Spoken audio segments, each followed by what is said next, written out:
De minimis non curat lex means the law does not concern itself with trifles. De minimis non curat lex is a Latin maxim that means the law does not concern itself with trifles. In legal context, it refers to the principle that the courts will not consider very minor or insignificant matters, those that are too trivial or minor to warrant judicial scrutiny.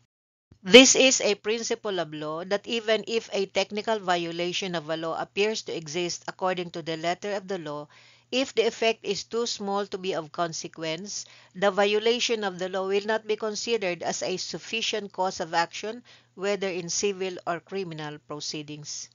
For example, during a barangay fiesta where guests were crowded, Carlo accidentally stepped on Maria's new shoe, leaving a visible scuff. Maria, enraged, shouted profanities and threatened to sue Carlo for damages worth 10,000 pesos, claiming emotional distress and damage to personal property. Carlo tried to apologize, but Maria insisted on pursuing the legal action.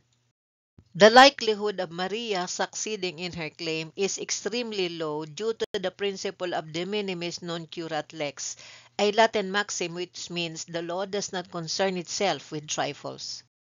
This doctrine is recognized in Philippine jurisprudence to prevent the courts from being burdened with trivial matters that do not warrant judicial time or resources. The Supreme Court has, in various rulings, acknowledged that not every wrong, especially one that results in negligible harm, gives rise to legal remedy. For a cause of action to prosper, there must be a legal right violated, actual damages suffered, and a causal connection between the act and the injury. In this case, the stepping on a shoe during a public, crowded event like a fiesta is at worst a minor accident. The temporary scuff on the shoe can hardly be considered substantial damage or a violation of Maria's rights that warrants a full-blown lawsuit.